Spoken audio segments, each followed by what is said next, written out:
Rear view mirror में passenger seat खाली थी। लेकिन जब मैंने बगल में देखा, वो बूढ़ा आदमी अब भी मेरे साथ बैठा हुआ था। और तभी उसने धीरे धीरे मेरी तरफ अपना सिर घुमाया और मुस्कुराने लगा। उस रात अगर मैं एक सेकंड भी देर कर देता तो शायद आज ये कहानी सुनाने के लिए जिंदा नहीं होता। आप सुन रहे हैं डार्क रिकॉर्ड्स हिंदी, जहां हर कहानी अंधेरे में छिपे उस सच को सामने लाती है जिसे जानने की कीमत कभी कभी बहुत भारी पड़ सकती है। मेरा नाम अमित है। यह घटना करीब 3 साल पुरानी है। नवंबर की एक ठंडी रात थी। मैं लखनऊ से अपने गांव लौट रहा था। रात के लगभग 12 बज चुके थे। सड़क लगभग सुनसान थी।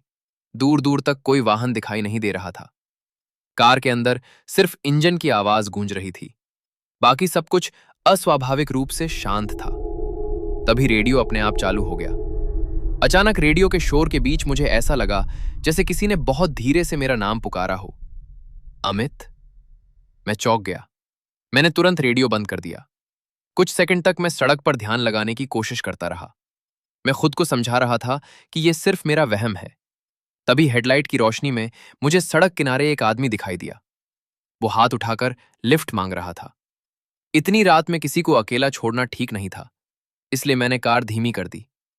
लेकिन जैसे जैसे मैं उसके करीब पहुंचा, मेरे शरीर में अजीब सी बेचैनी बढ़ने लगी, क्योंकि वो कोई अजनबी नहीं था। वो हमारे गांव के रामदीन काका थे। मैंने कार रोकी। उन्होंने धीरे से दरवाजा खोला और मेरे बगल वाली सीट पर बैठ गए। जैसे ही वो अंदर बैठे, कार के भीतर का तापमान अचानक गिर गया। मेरी सांसों से धुंध निकलने लगी, जबकि एसी पूरी तरह बंद था। मैंने चुपके से उनकी तरफ देखा। वो सामने सड़क को घूर रहे थे। उनकी आंखें बिल्कुल स्थिर थीं। कुछ मिनट बाद उन्होंने अचानक कहा, अमित, तुम्हारी मां अब कैसी है? मेरे हाथ स्टीयरिंग पर कस गए। मैंने उन्हें अपनी मां के बारे में कभी नहीं बताया था। और तभी मुझे पहली बार लगा, शायद मैंने अपनी कार में किसी इंसान को नहीं बैठाया है। मैंने खुद को समझाने की कोशिश की कि शायद यह सिर्फ संयोग होगा, लेकिन मेरे मन में उठ रही बेचैनी अब डर में बदलने लगी थी। मैंने बातचीत शुरू करने के लिए पूछा, काका, आप इतनी रात को यहां क्या कर रहे थे? रामदीन काका ने मेरी तरफ देखे बिना जवाब दिया, मैं तुम्हारा इंतजार कर रहा था अमित। उनका जवाब सुनकर मेरे शरीर में सिहरन दौड़ गई। मैं समझ नहीं पा रहा था कि वो मजाक कर रहे थे या सच बोल रहे थे। तभी मेरा फोन बज उठा।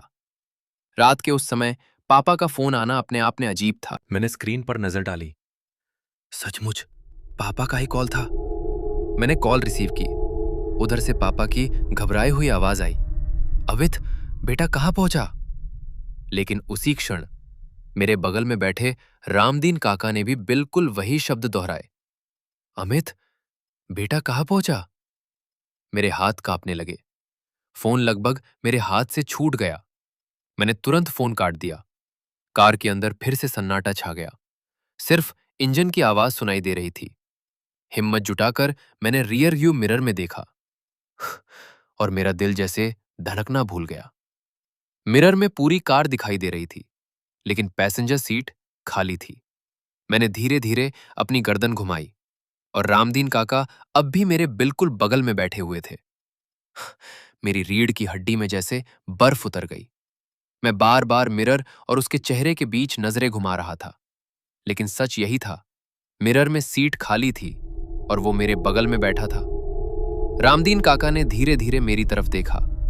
उनकी आंखें अब पहले जैसी नहीं थीं। उनमें एक अजीब सी चमक दिखाई दे रही थी।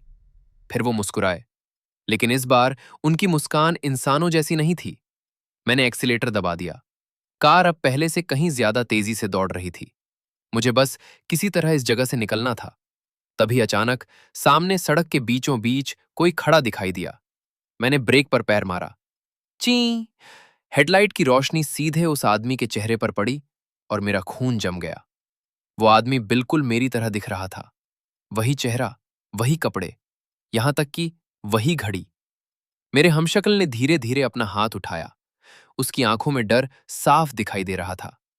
फिर उसने सिर्फ एक शब्द कहा, भागो। अगले ही पल मेरे बगल से जोरदार हंसी की आवाज गूंजी। मैंने घबराकर रामदीन काका की तरफ देखा, लेकिन अब वहां रामदीन काका नहीं थे। उनका चेहरा मोम की तरह पिघल रहा था। आंखों की जगह दो काले गड्ढे बन चुके थे।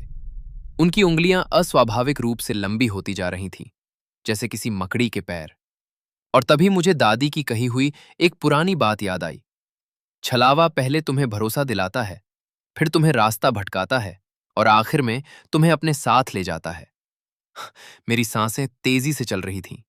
मैं समझ चुका था कि मेरी कार में बैठा हुआ वो प्राणी इंसान नहीं था, लेकिन उससे भी ज्यादा डरावनी बात यह थी कि वो मेरा नाम, मेरा परिवार और मेरे बारे में सब कुछ जानता था।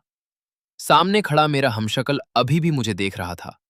उसकी आंखों में डर था, लेकिन साथ ही मुझे बचाने की एक बेताब कोशिश भी दिखाई दे रही थी। अचानक उसने अपनी उंगली सड़क के बाईं तरफ दिखाई।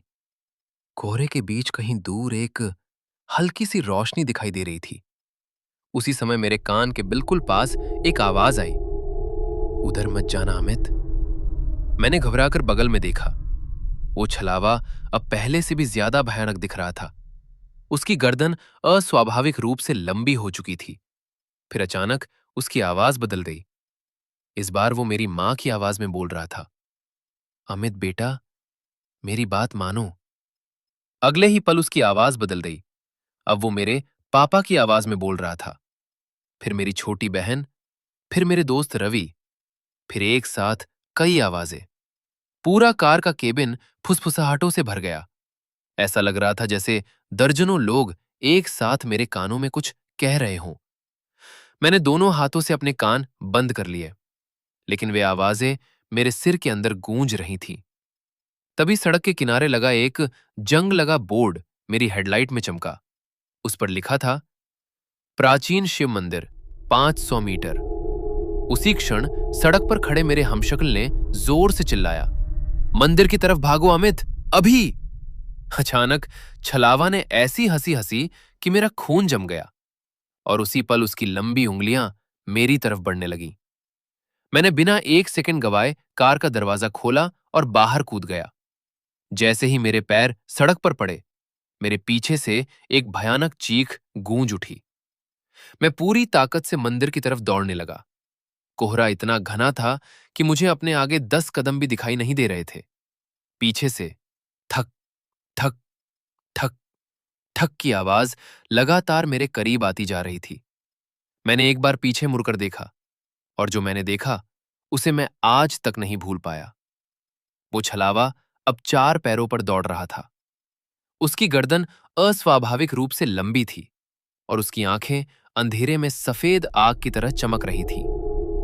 कुछ ही सेकंड बाद मंदिर दिखाई देने लगा। उसकी घंटियां हवा में हल्के हल्के हिल रही थीं। मैं मंदिर की सीढ़ियां चढ़कर अंदर घुस गया और सीधे घंटी की तरफ भागा। उसी समय छलावा भी मंदिर के दरवाजे तक पहुंच गया। उसने अंदर आने की कोशिश की, लेकिन जैसे किसी अदृश्य शक्ति ने उसे रोक दिया हो। मैंने पूरी ताकत से मंदिर की घंटी बजा दी। घन घन। हर घंटी के साथ छलावा दर्द से तड़पने लगा। उसकी चीखें पूरे जंगल में गूंजने लगीं। फिर उसके शरीर से धुएं की तरह सैकड़ों चेहरे बाहर निकलने लगे। कुछ चेहरे रो रहे थे, कुछ मदद मांग रहे थे, और कुछ मुझे देखकर मुस्कुरा रहे थे। और तभी मैंने उन आत्माओं के बीच अपने हमशक्ल को भी देखा। उसने मुझे देखकर हल्की सी मुस्कान दी, जैसे वो शुरू से मेरी मदद करने की कोशिश कर रहा था। अगले ही पल वो भी बाकी आत्माओं के साथ रोशनी में विलीन हो गया। कुछ मिनट बाद सब कुछ शांत हो गया। कोहरा छटने लगा और धीरे धीरे सुबह होने लगी। मैं मंदिर से बाहर निकला और अपनी कार की तरफ चल पड़ा। लेकिन जैसे ही मैं कार के पास पहुंचा, मेरे कदम वहीं रुक गए। कार की धूल भरी खिड़की पर किसी ने उंगली से कुछ लिखा हुआ था, अगली बार मैं तुम्हें नहीं छोड़ूंगा। अगर आपको यह कहानी पसंद आई हो तो वीडियो को लाइक करें और डार्क रिकॉर्ड्स हिंदी को सब्सक्राइब करना मत भूलिए, क्योंकि अगली कहानी शायद आपके शहर की हो या शायद आपके घर की।